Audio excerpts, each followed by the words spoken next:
Hello, everyone. Welcome to Knitting and Manifesting with Joe. I am your host, Joe, and it's good to be with you on another episode. On this episode, guess what I'm going to be doing, guys? I'm going to be knitting the Weekend Hat by PetiteKnit. And what is this weekend hat? Let's see the pattern. The weekend hat is worked in 1x1 rib and has a folded edge. Folded edge. The weekend hat is worked in a 1x1 rib and has a folded edge.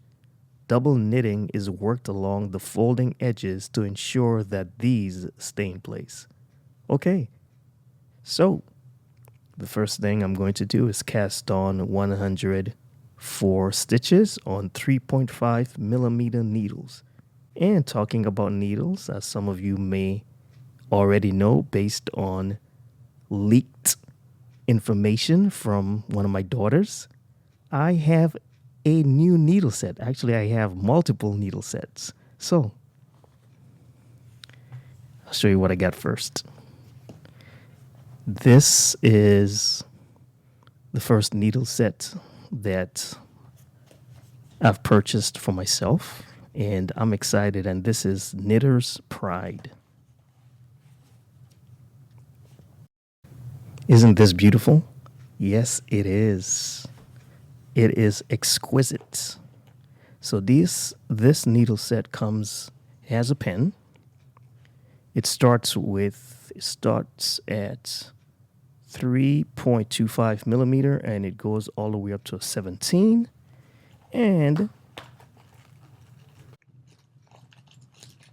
came with a bunch of other goodies, cables, I think going all the way up to 40 or 36 or 32, whatever those numbers are. This is what I got, and this is pretty cool. I love the material. I love the texture. It feels like a suede-ish type material in green needles. These needles are beautiful. Don't you think so? Of course you do. And what I really love about this set is I love the big pocket. The other set I have, the pocket is a little smaller than I would have liked it to be, but this set here is perfect. Cables are in here. And for this project, because I'm going to be using 16 inches, I had to get this separate set. And this is what I'm going to be using for the project on today. So let's get it open. Of course, I already have my daughters making claim for my needle set, and I will eventually give it to one of them. We'll see. We'll see. Let's see. So 3.5. Which one? 3.5 should be after 3.25. So yeah, 3.5 will be the second set. Well, what am I doing? This is what I need, 16 inches. Let's see if this is 16 inches actually, guys. So this is 16 inches right here.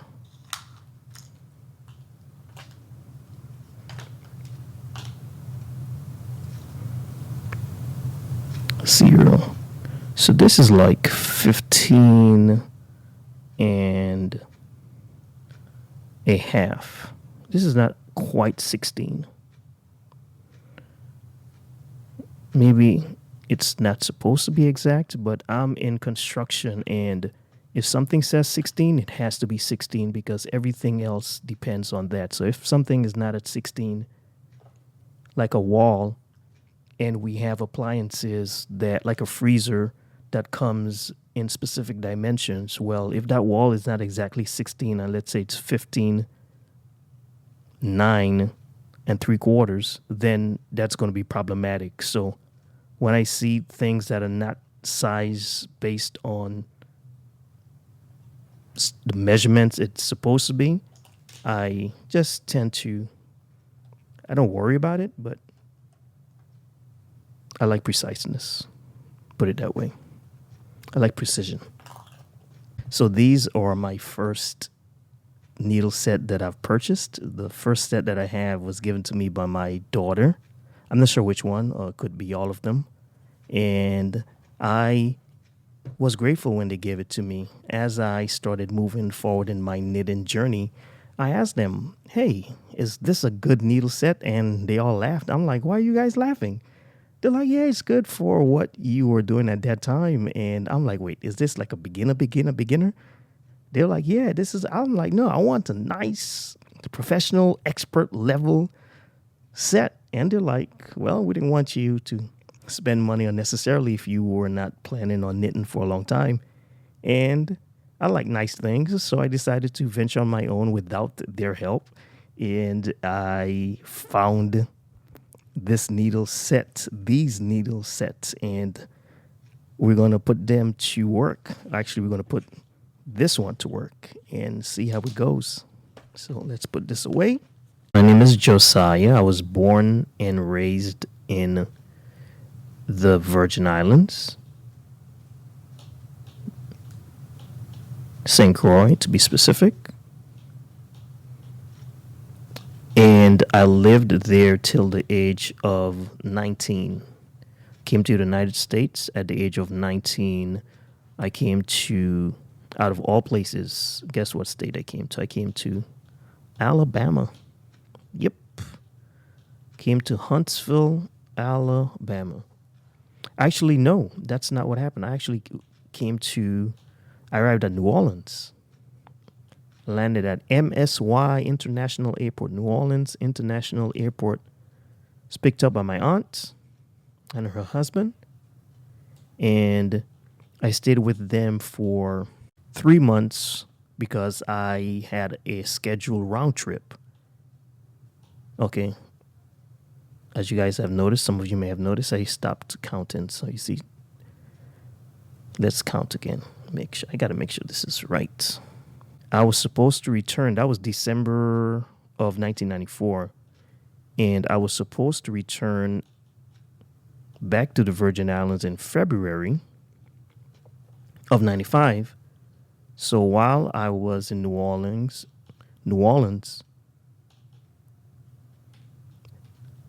my dad had the bright idea to say, hey, Joe, while you're up there, why don't you apply to go to the school that your brother is attending in Alabama?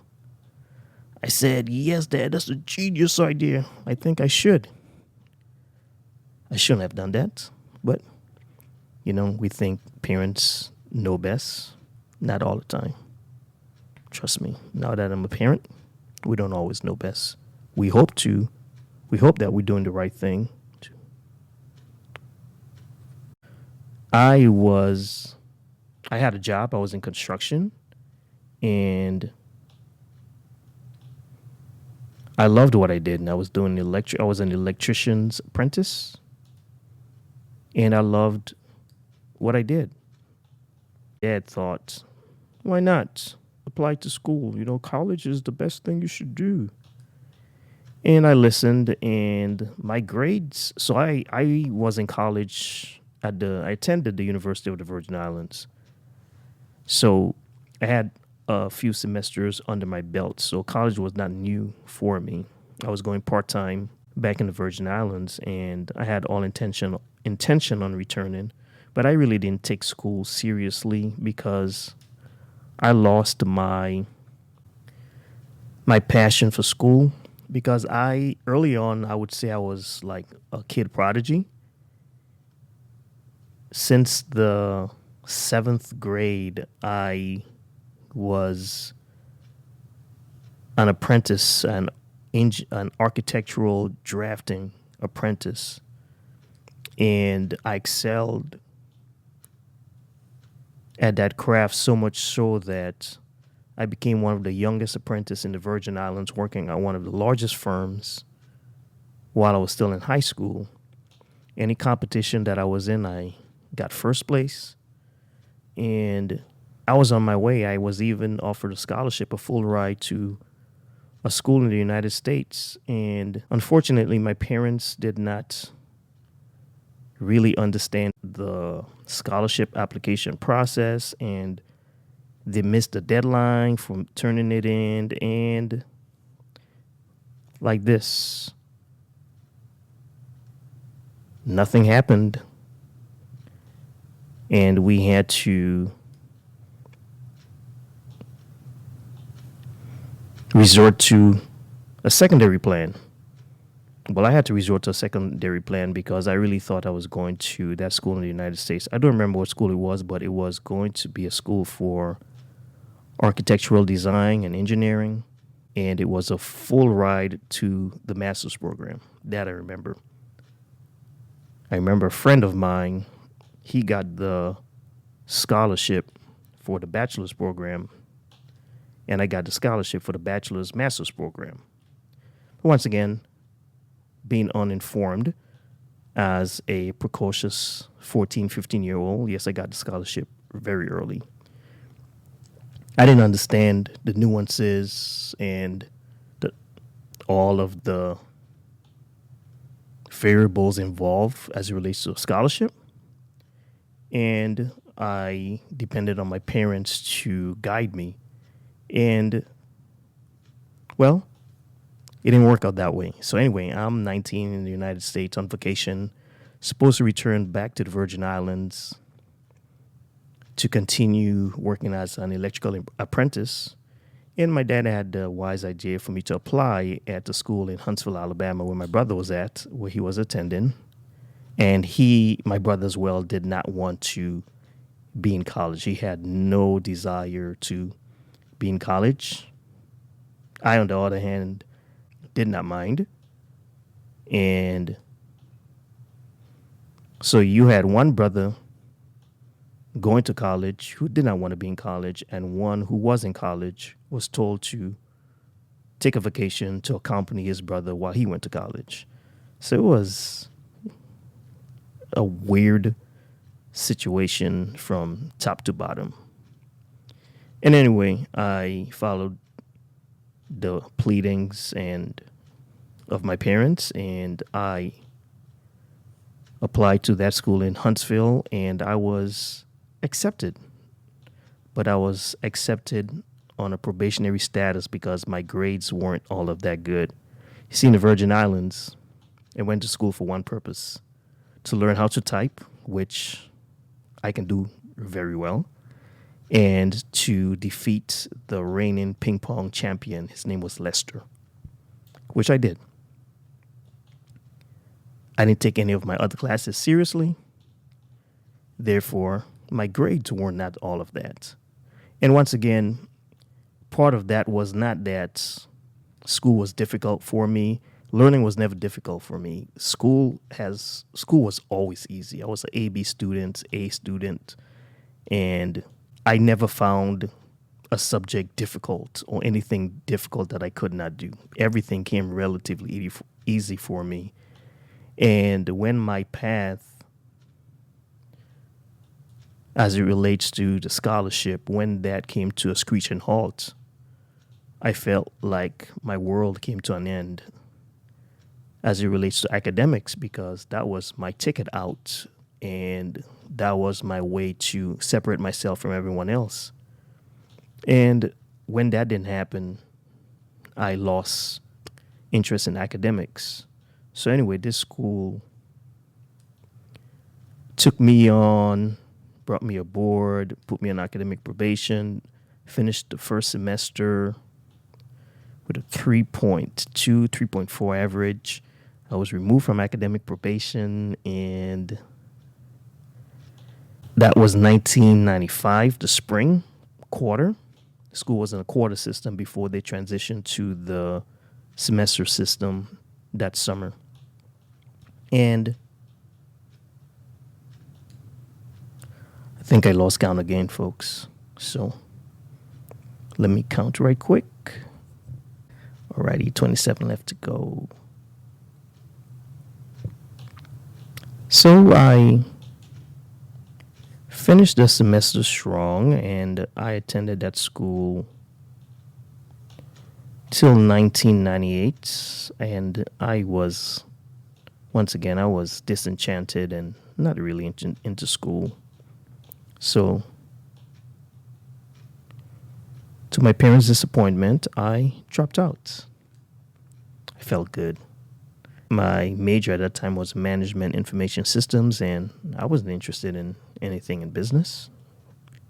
I wanted to do something with my hands. I wanted to do something mechanical. So I decided to do something I always loved doing, I always wanted to do, which was flight school. And not just any flight school, helicopter flight school. So I enrolled in helicopter flight school, and I finished flight school at the top of my class. I scored one of the highest scores in the state of Alabama on my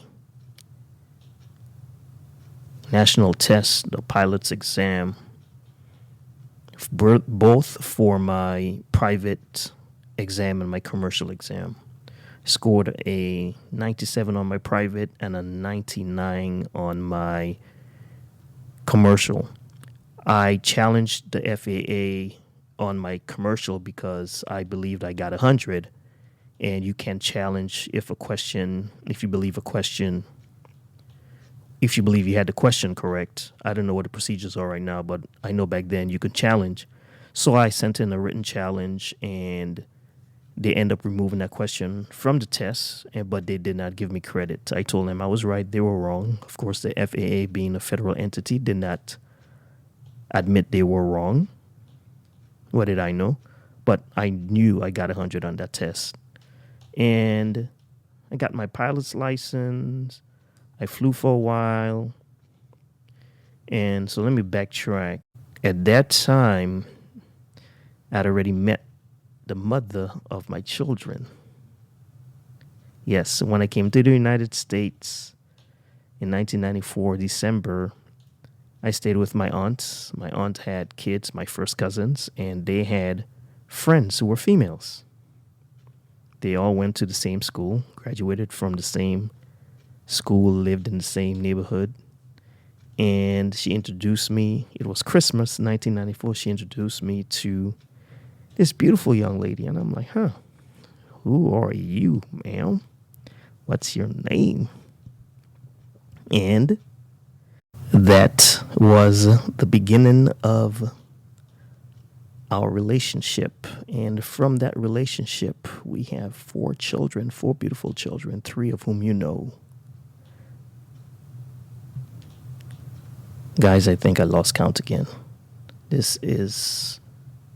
I watch some of you actually just knit and chat. That's difficult. I'm just casting on, and I'm missing and miscounting. I'm at 86 on my tally counter. Let's see how many stitches I've actually casted on. So I met my wife on vacation. I was actually supposed to go back to the Virgin Islands, and that did not happen. I often wondered, if I went back, would I have met her? Because my brother was in the States, so it's possible that I could have visited him, but circumstances worked out where it didn't happen. Yeah, sometimes I went and I asked her the same thing. I say, hey, if I did not show up to your house at that day, do you think we would have eventually met in the future and at another time and get in a relationship? Or do you think our paths would have led us elsewhere? A part of me felt that our paths would have led us elsewhere, because back in the Virgin Islands, there was this girl I was interested in. We weren't dating officially, but I liked her a lot. And I suspected that we would have entertained the idea of doing something, entertained the idea of getting in a relationship, but that didn't work out. And what do you think? Do you think that 2 people's destinies are aligned? Or do you think that it's possible to have more than one soulmate? I believe that every person has more than one soulmate, and circumstances determine how and when we discover our soulmates. So anyway, I casted on 100 stitches. I'm going to count and verify that I actually have 100 stitches, and I'll be back to continue this pattern. So what I'm doing is the PetiteKnit weekend hat. And so after I cast on, guys, it says suggestion cast on 104. So actually I need to cast on some more stitches. Actually says 104. So let me do 4 more right quick. 1, 2, 3, 4. And I'm going to verify that I have 104. After doing 104, I'm going to work in the round in 1x1 rib, knit 1, purl 1 until the work measures 2 3/4 inches. That's 7 centimeters. Work 3 rounds in double knitting to form the folding edge. So round 1, I'm going to slip 1 stitch purlwise with the yarn held in the back, purl 1, repeat to the end of round. And for round 2, I'll knit 1, slip 1, stitch purlwise with the yarn held in the front.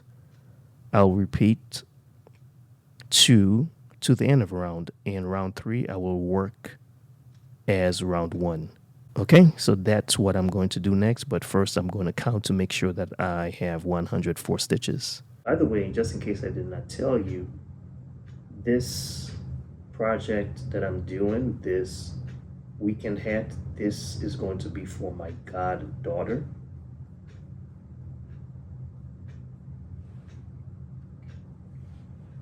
And right now, if you're following along, I'm working in the round in, let me edit this, let me get rid of this. I'm working in the round in 1x1 rib, knit 1, purl 1 until the work measures 2 3/4 inches, which is 8. Actually, I'm doing 3 1/4 inches, which is 8 centimeters. Where did we leave off?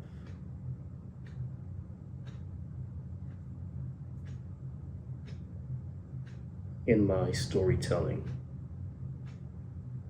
where did I leave off? The only thing that I really don't like about this yarn, it's difficult to tell whether I have a complete yarn, like the yarn itself, or I have like half of it. I really do not enjoy working with this yarn so far, but I'm going to make the best of it. I just have to pay attention to what I'm doing. Knit 1, purl 1, knit 1, purl 1.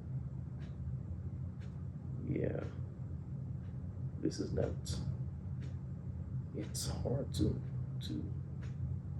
determine if I'm actually getting the right thing. I just can't tell. It's so like fuzzy. I don't know if that's the right word. I'm not familiar with lots of the terms right now, but it's not staying in one piece. I'll find out the word. I'll actually look it up and not resort to talking to my daughters because they're my cheat code, as you know. So let's see. Yeah, this looks so.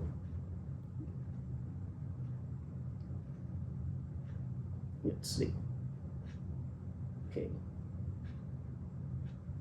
Okay, I'm starting to see something. I'm starting to see a pattern emerge right now. Still not as easy as I would like it to be. It's not easy to pick up.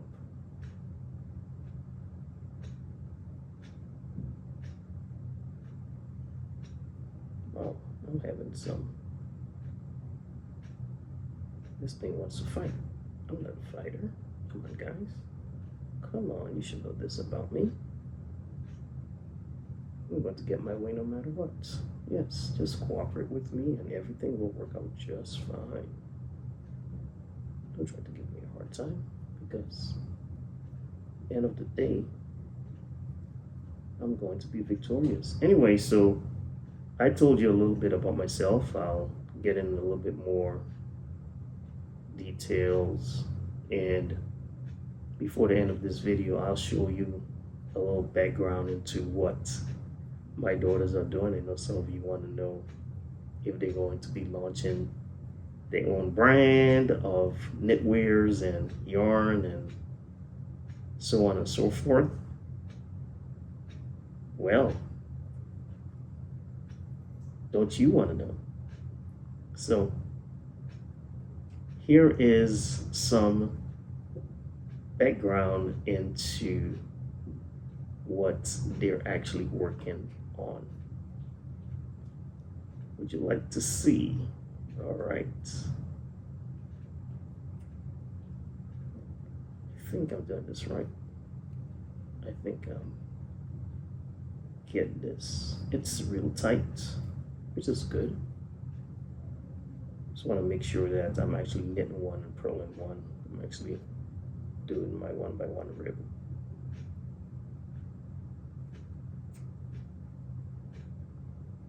I remember practicing this when I first started off knitting. I thought that was the most interesting thing I did. I was like, wow, I can make swatches and all the like, knitting around. Like, whoa, this is fascinating. And it is. Before I show you, I give you a preview as to what my daughters are up to in their lives outside of knitting. I'll continue telling you a little bit more about me. And I think I left off talking about how I met my wife and how my kids decided to just pop up in my life and make me a dad. Talking about being a dad, I remember when I was growing up, my friends and so many people that I knew always talked about family, having family, spouses, and kids, so on and so forth. And I never talked about that. I don't know if people weren't interested in learning about what I had to say, but I don't remember people really asking me, not even my parents. I always knew my brothers wanted children, and never really heard my yes, I remember my other friends talking about them wanting children as well. But I don't remember having that conversation and sharing that with anyone because I never really thought about life outside of my life. I didn't think about what it would be like to be a husband, a father. I only knew what it was like to be myself. And so I never really gave it thought, but Copy Callie decided, hey, guess what? And Handmade with Kahila said, hey, don't leave me behind. I'm going to make him a dad as well. I'm going to be your twin sister. And I started off my fatherhood journey with twins. And I'll tell you what, people ask me, hey, so what is it like to be raising two at a time? And I would tell them I only know what it's like to raise two at a time because that's what I'm doing. I had nothing else to compare it to. I had no other kids, and the twins were my firstborn. So I only knew what it was like to raise two at one time, feed two at one time, and that was fascinating. And here's a picture of me holding two of them. Yep, that's young me, and that's young Kalila and young Kahila. Aren't they cute? Yes, that's them. And in another video, I'll show you an actual video instead of a picture. But yeah, that's all I knew. So when people would ask me that, I always thought it was a ridiculous question, especially for those who knew me. Like, hey, what's it like? I only know what it's like, and that's raising two, feeding two at one time, tending to both of their needs at the same time. It was an amazing journey. And 20 years later, 20 some years later, they're still in my life. To be honest, once I knew I wanted children, when I got to that place, I knew I wanted children. I only wanted sons. I did not want any daughters. And being from the Caribbean, it's a mark of manhood to have a son and to have many sons. So I did not want, I literally did not want any girls. I did not want any daughters. And guess what? The universe said, if you think a man is just about having and being a progenitor of Y chromosomes, you lie, buddy. You're gonna have a bunch of X's in your life. X meaning X chromosomes. I'm gonna have daughters. I'm like, man. So I had my twins. I was happy. Then I thought my next child was going to be a boy. So when my wife got pregnant, I'm like, yeah, this is gonna be a boy. Excited. Like, yes, sir, let's go. Can't wait to see my son. That's gonna be it. I don't want any more kids after that. 2 daughters already. I don't want another girl. I want a boy. I should have gotten boys before, but after seeing my girls, I'm like, oh, well, I love my girls, and I would not change that for the world. 3rd child, I wanted a boy. So I went to the doctor, did the test. I went to every visit with my wife, gynecological visits, and birth classes and birth classes, and like did all of that, made all the appointments with her. And when she was a few months along, or whatever time the sex of the child can be determined, went to the same doctor, the OBGYN that delivered my twin daughters, and he said, guess what, bud? Your twin daughters are going to have a sister. I'm like, that's not possible. No, I'm going to have a son. He's like, oh, you're a girl producer. Man, that hurt my feelings so badly. Like, no kidding. Once again, being from the Caribbean and hearing all your life that, the sign of a true man, a man with good genes and royal blood, he has sons. And I bought into that foolishness, bought into that myth. And I wanted a son as my 3rd child. So anyway, throughout the pregnancy, 7 months came, 9 months came, and time for birth. And I knew, I'm like, man, this is going to be a boy. I don't care what the doctor said. He was mistaken. And my wife gave birth January 6th.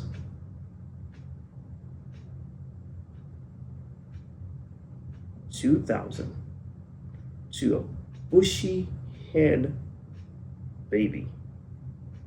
She ended up being my daughter named Malika.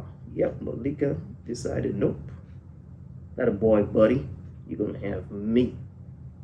Man, this thing here is so confounding. I'm trying to purl this stitch and I can't tell if it's hooked in another stitch. Okay, and I saw this bushy head baby, black head of hair. And I'm like, yo, that's a hairy baby, hairy head baby. And I'm like, wow.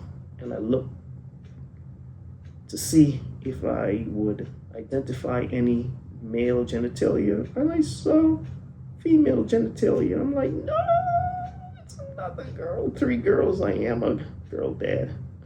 I'm a producer of girls. I'm like, no, this is impossible. This should not be. But I accepted my fate.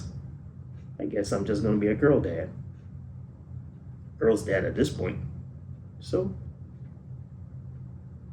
if you know anything about me, I don't stop when I don't get things to roll the way I want it to. When I have a goal, a desire, an aim, ambition, a dream, an aspiration, an idea, I follow it through and I execute until I get it.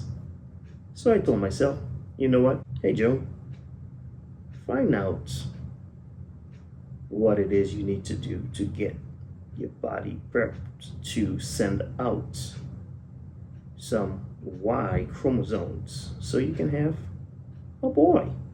And guess what?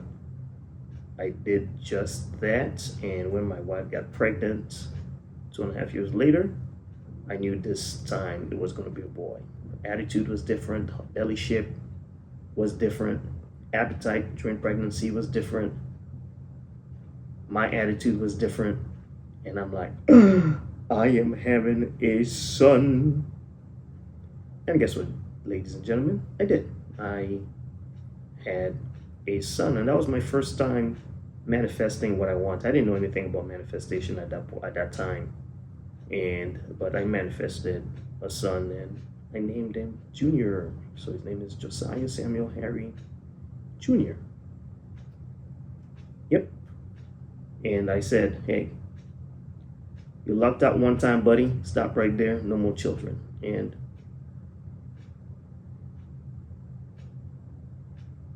that was it. We were done. So 4 children and close up shop. And we're done. So that's my story.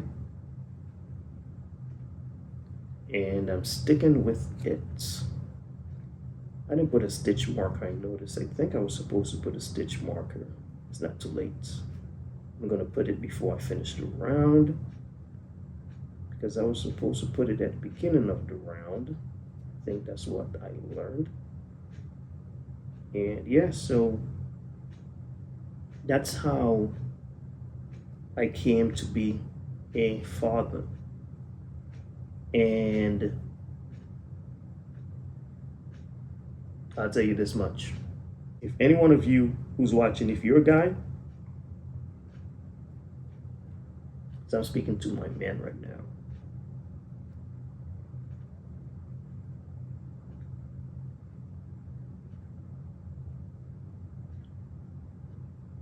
Prep yourself mentally above all things before you decide to become a father.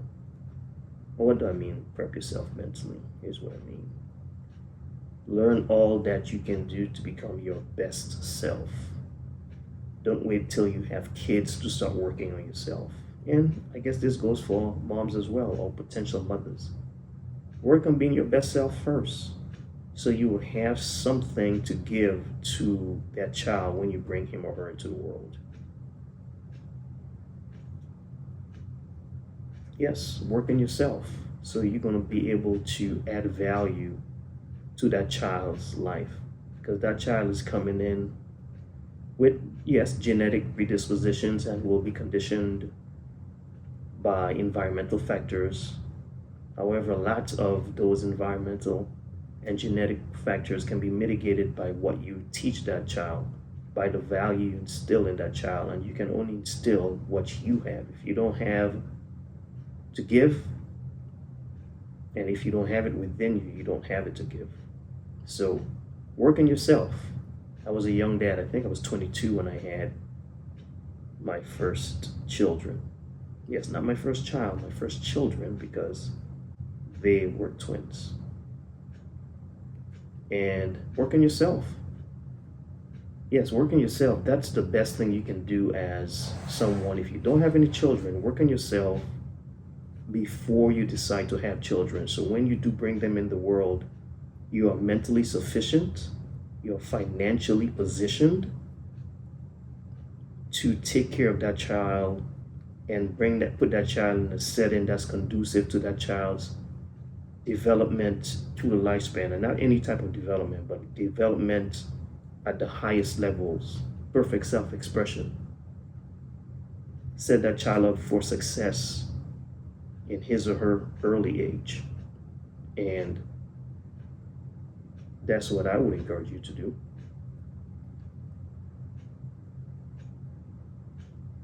If you already have children and your children are young, it's not too late to start working on yourself. My children were going to school with my wife and myself. They attended the college classes, they sat in college classrooms, And perhaps that's why Malika didn't care to go to college. She's like, listen, I went to college with you when I was younger. That's enough of college for me.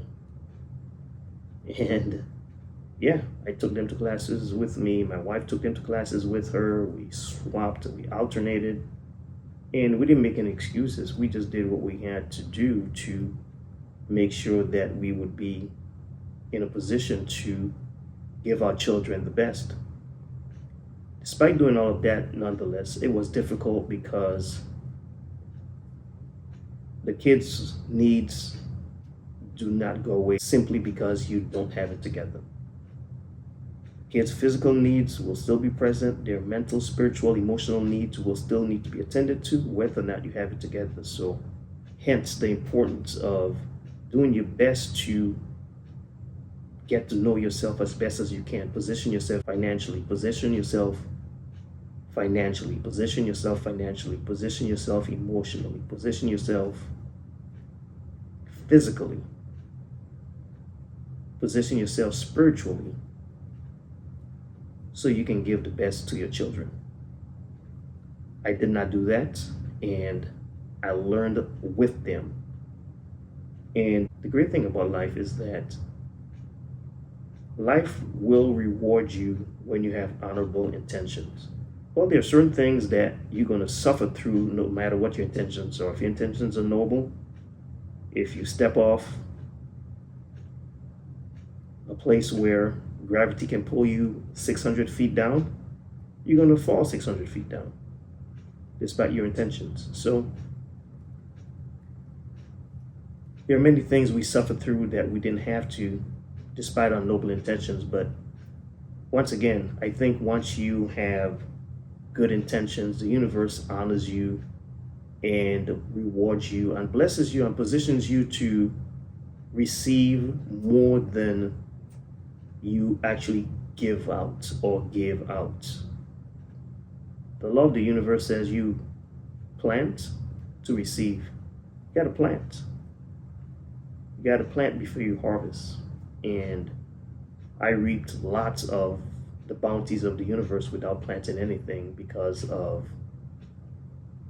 some of the people that were in my life, and I'm grateful to them.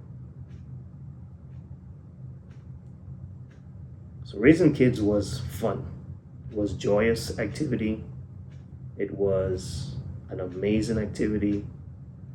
If I had to do it all over again, I would, only with more money in my bank account, and I would just be a overall well-rounded person, learn as much as I could about the world. I would have finished my studies, my formal education, and I believe I would have had more to offer. Raising children while being underemployed was not fun. It was not fun at all. Because knowing that you want the best for your children and you can't give them the best was a sick feeling. Why I'm happy that my daughters, oh no, don't come on, are still living with me. So yes, I'm purling right now, just making sure. And I love the fact that I have an opportunity to give them the life that they should have had in the first place. Now, don't get me wrong, we spent time together, we went out, we did lots of things, but there were so many things we couldn't do at the same time because of the lack of funds. Man, I'm telling you, when you don't have money, people can say what they want. Oh, money's not everything. Try living your life without money. Try living your life without a job and tell me how that works out for you. Money is everything. Once you don't allow it to control you and determine your ethics, your morality, then you're fine. But money in this economy, in this type of economic system, is a vital, and it's important. So don't let nobody tell you that, oh, money is no big deal. Yes, it is. It's always been a big deal. The more of it you have, the better positioned you can be and will be to take care of your family.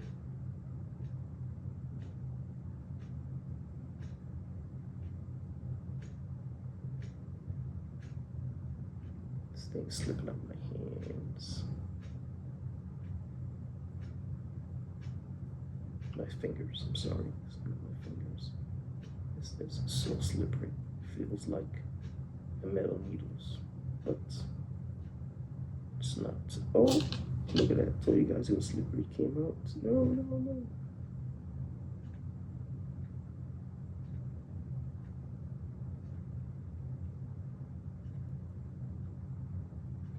So now I have to purl, then knit. Yeah, this yarn is quite interesting to work with.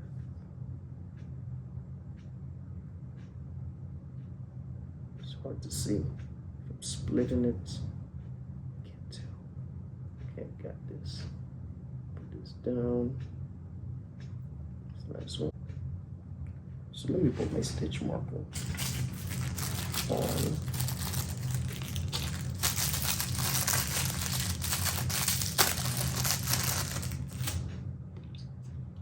So this is my beginning of round right here. I don't know if I'm supposed to put two stitch markers in that, but guess what? That's what I'm gonna do. Yeah. So you're here. Okay.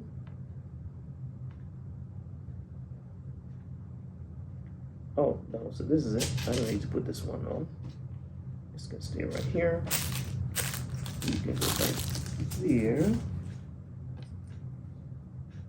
So you're right here. This is my beginning of round. And now I'm going to start the process of this is good. I'm liking this. I'm liking this a lot. I liking this a lot. Okay.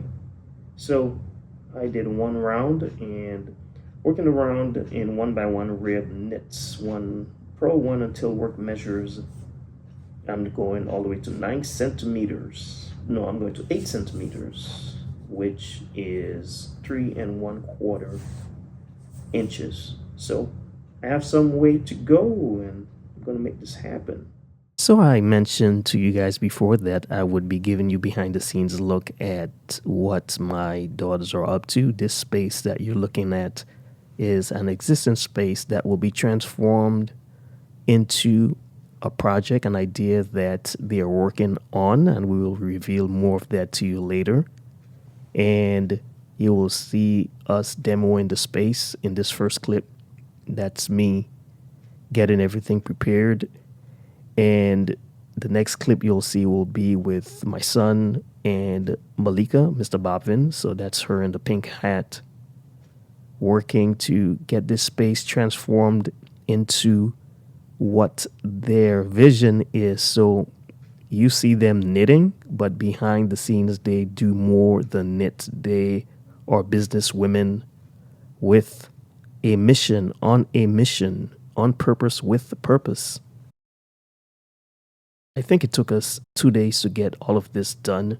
So, yes, this is prep for their big plans, which will be revealed in more details on a later time. So, if you guys are interested in what my daughters are doing behind the scenes, follow my channel and I will give you the scoop. I'm continuing to work in the round, and I'll continue doing so until I get to 3 1/4 inch which is 9 centimeters. And once I get to my ideal work measure, then the next thing I'm going to do is work 3 rounds in double knitting to form the fold-in edge. So while I'm doing this, I left off with a clip of what my daughters do behind the scenes, of what they're currently doing behind the scenes. And it's important to invest in the people that are closest to you, especially your children. If you have children, make an investment in them. Investment doesn't have to be in dollars. Investment can be in the quality time that you spend with them. And investment can mean sharing a particular skill set that you have with them. But whatever you do, invest and pour into your children. Take time to pour into the people that you care about. Build your community one person at a time. Invest in people, and the universe will invest in you. When you take time to plant in the lives of others, you're going to reap many wonderful benefits, extraordinary benefits that you had not planned on, you did not even think about or considered. So invest in those closest to you. And I take pride in investing in my children. And it's not just to invest in them, it's for their posterity, for their children and their children's children. I'm doing it for generations to come. When my kids were younger, we did okay. We did just enough to get by. And I was never satisfied with doing okay. I always wanted to do the extraordinary. I always wanted to be phenomenal. And now that I have an opportunity to do so, I'm taking advantage of that opportunity in the lifetime of the opportunity. And I also want to teach them that the importance of investing in themselves while they're young. Don't wait until you're 40 years old to start trying to change your life. Start early, experiment early, try many things. I'm a generalist. I'm good at many things, and there's a school of thought that says to stick with one thing and become a master of that one thing. That's okay. That works for lots of people. I rather know how to do a million things and have general knowledge about a million things. That way I can explore my options. If I only did one thing growing up, how would I truly know what I love doing? Most people don't come into this world. I don't think anyone comes into this world having everything figured out. Some people are driven toward a certain path based on the influence of their parents. So parents who are engineers usually have one or two of their children who will become engineers. Parents who are doctors usually have children who will follow in their footsteps, so on and so forth. I, on the other hand, teach my children to explore endless possibilities. Try all types of stuff. Try many things. My kids have dabbled in music, so they all play instruments. They've dabbled in art, sport. One of my daughters made it to state, and if she kept on, I'm sure she would have been in the Olympics. She was that good. And a bunch of other things that they can do. One of my daughters, she's a published author. She has a book on Amazon. I'm not sure if you guys know that, but Handmade with K is a published author. She writes. She's an excellent writer. Try different things. Malika knows how to wire a house. Why? Because I'm an electrician. I'm a certified electrician in the state of California.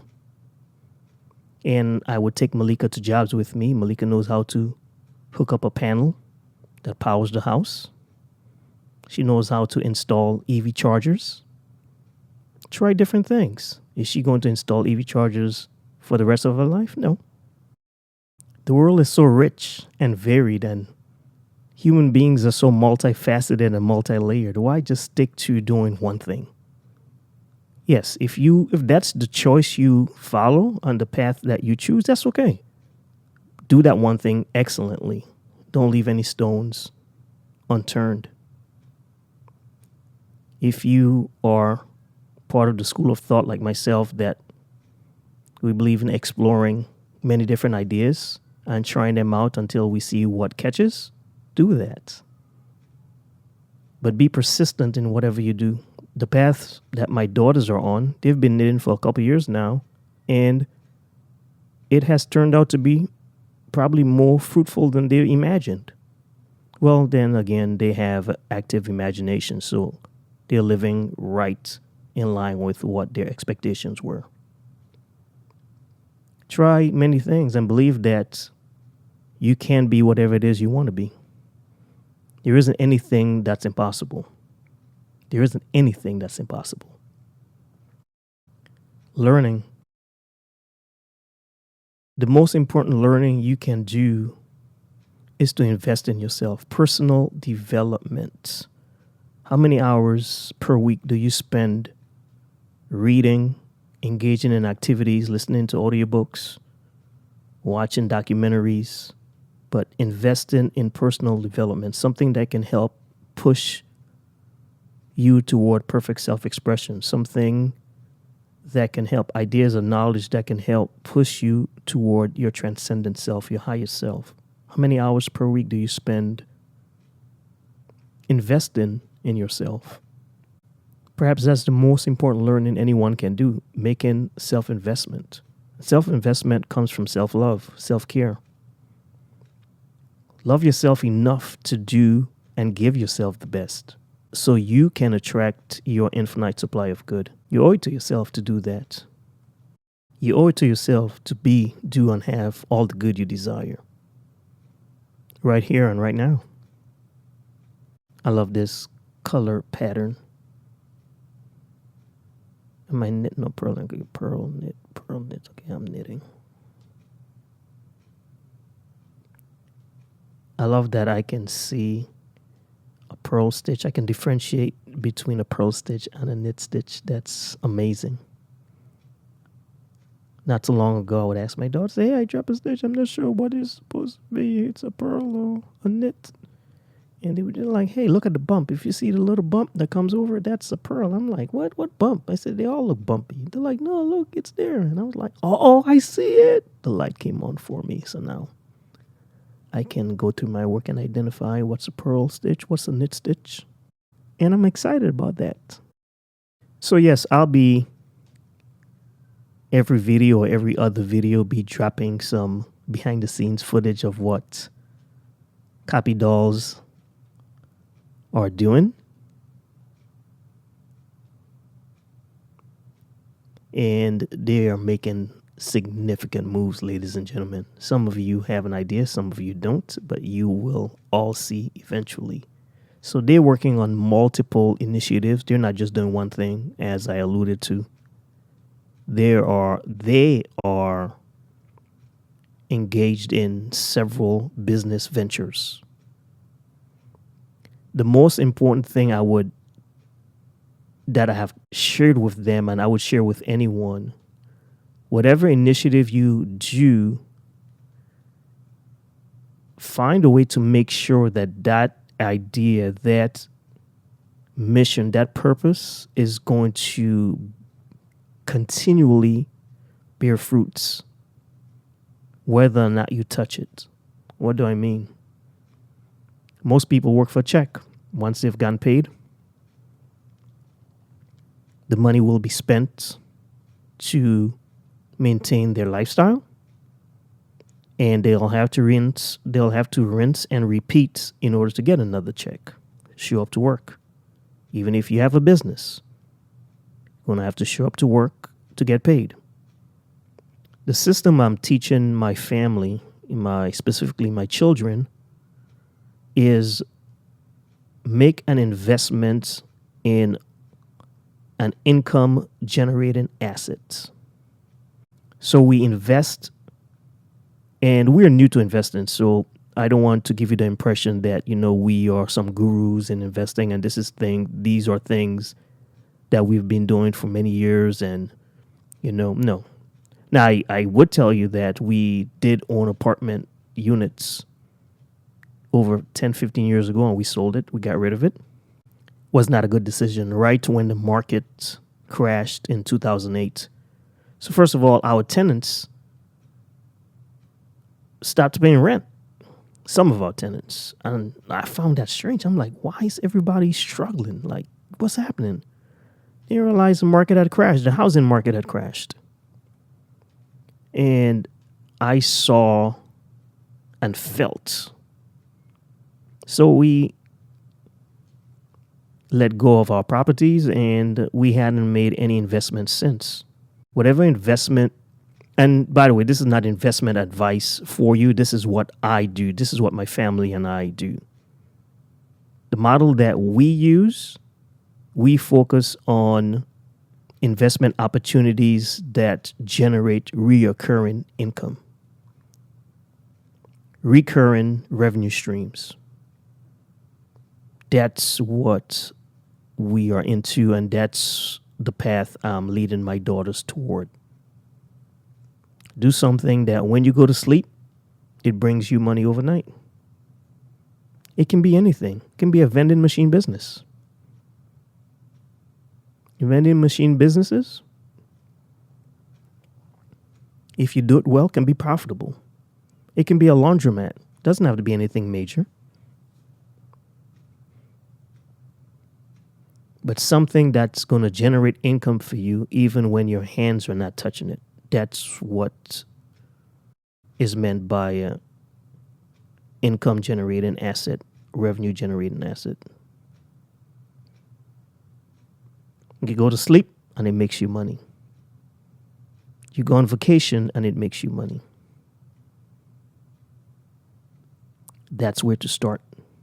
I'll finish this round and then I will come back when I get to working the 3 rounds in double knitting to form the folding edge. So when I get to the folding edge, I'll be back. I would have already started it, but then I will bring you in and show you my progress. If you have any questions about what I've said, anything you want to know that I haven't mentioned, feel free to leave your comments. And if it's appropriate, I will respond. If it's too personal, I'm just going to leave a heart and a smile. I won't answer. But I don't mind sharing a lot of my life stories and successes with others. I don't have any issues doing that. I just want to make sure that I still maintain a semblance of privacy, especially for my children. As you know, they do not say a whole lot about themselves.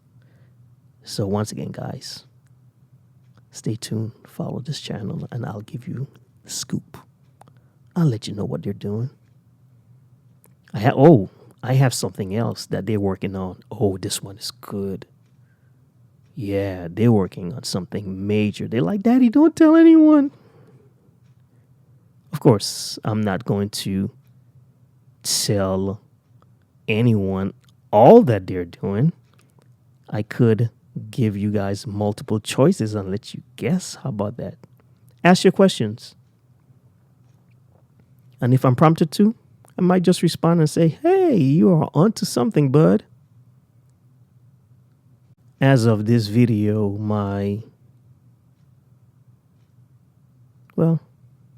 I'll let them tell you. I was about to blab. I'll let them tell you. But guys, thank you for being a part of this channel. I'm sorry about the volume earlier. Anyway, guys, thank you for being a part of this community of fiber artists. Thank you for being a part of my family. Thank you for following this channel. Please share your experience, your interest with me. I would love to hear about your story. I want to hear about what you're doing in your life. If you have any comments, I'm happy to read your comments. Knit, purl, knit. If you have any recommendations, I'm happy to see those as well. Any suggestions for what my next project should be, let me know. I'm open to suggestions and recommendations.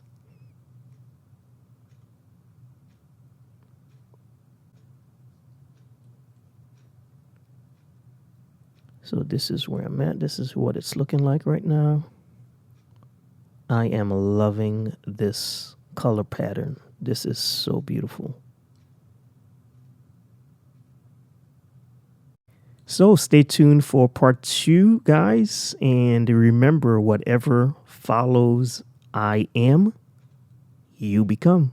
Take care. Peace.